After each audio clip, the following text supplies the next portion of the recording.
Welcome back to the show. Thank you for joining us on the American Dream. We've talked a lot about the financial market, stock market, real estate. I want to get into some legal things as it ties into real estate and just really important things that you have to look deeper into on contracts. Before we do that, I want to give a quick shout out to our good friends at Premier Magazine. They just had their biggest month.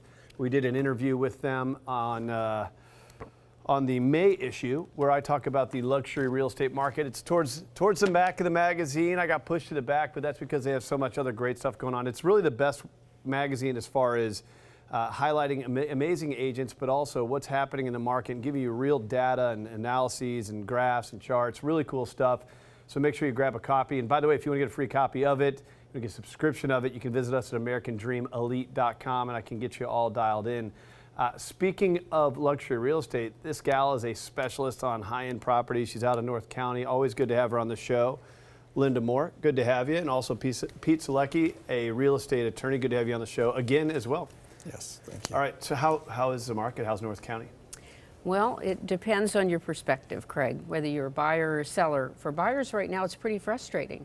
Lots of multiple offers and competition with cash buyers and overbids, and it can be challenging for sellers too, because there's a lot of pressure on buyers to make decisions quickly, and sometimes they change their mind and you have to start all over again. So it's an interesting market. Yeah, so you're primarily in Encinitas is really your hub, and I know you go even more north of that. You have Rancho Santa Fe and Carlsbad, a lot of luxury real estate.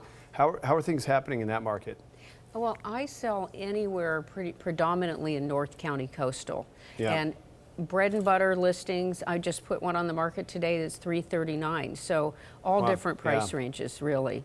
And I would say that the million and under is very predominantly active. Yeah. But then if you've got a very unique property that's even higher than that, it'll sell very quickly. So it's a pretty wide range. A lot of options up there. Yes. Well, thank you for making the trip down here to talk a little bit about some of the legal things going on. Pete, I'm glad to have you here. It's just important that we understand that, finding the home is great, especially those luxury big homes. Financing isn't necessarily as fun, right? But a lot of things that people skip over, I know we do a little bit on this show, is the contract, the legal aspects, seller disclosures, things like that. So, Linda, you elected to bring Pete on here to help us understand this a bit better. Yes, definitely. What I wanted to talk about today are the seller's disclosures. Yep. Predominantly the transfer disclosure statement and the seller property questionnaire, known as TDS and SPQ.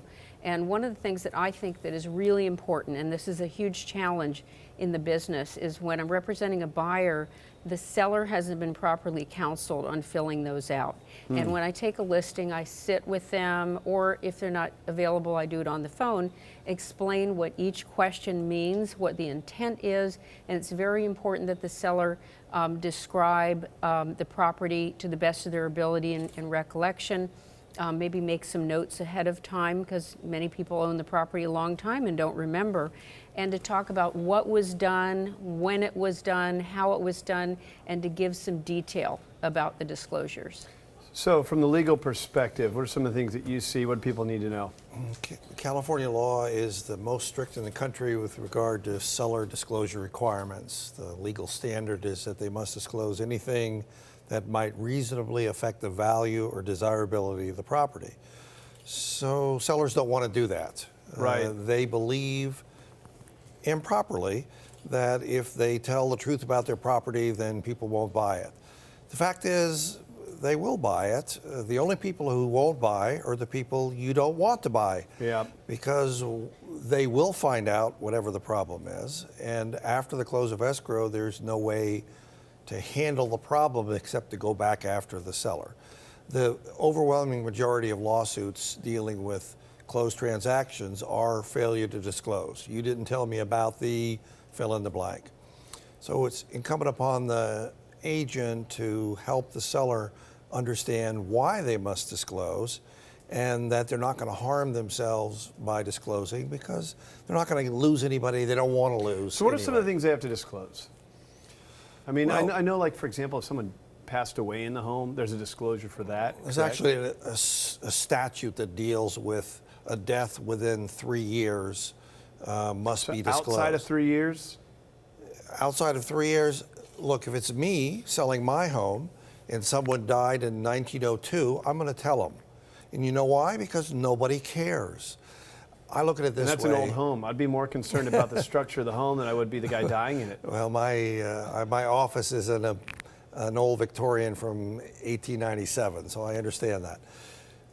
To me, the issue is that it really just doesn't matter to a buyer unless it does matter to a buyer. And if it does and you tell them and they leave, that's the better for you. Well, at the very least, you need to disclose. What are some of the actual legal implications with some of the stuff if you don't? I mean, I know that you're in a lot of these cases where someone didn't disclose, a lawsuit ensues.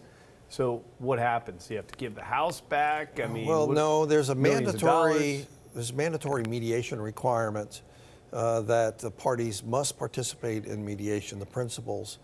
That alone, if you have attorneys involved, we're talking $5,000 to $7,000 each.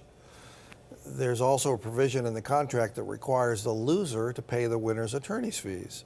So if the mediation is unsuccessful and you go into an arbitration or a lawsuit, you could easily be talking from $40,000 to $125,000 with experts per side. So now you're not talking about the damage, which is the cracked slab or the unpermitted guest house. Now you're talking about $250,000 of attorney's fees on top of that. So the burden is huge. Linda, take us out here. So North County, you're going to be on the show in a year from now. Fast forward to that time 1 year from now, what do you think the market's going to do between now and then? It depends what the interest rates do, and They've it gone up a depends little what bit. the inventory does. So it's all based upon supply and demand. Now, last year we thought the interest rates were going to go up, and they didn't. So they're still saying that they think they will creep up later on this year. That's going to really affect buyers for what price range they can buy in or what type of loan they can do. And these are the things that can slow down the market. And the market can slow down, you know, in a week or overnight. Yeah. It's just very volatile that way. San Diego's market tends to turn on a dime.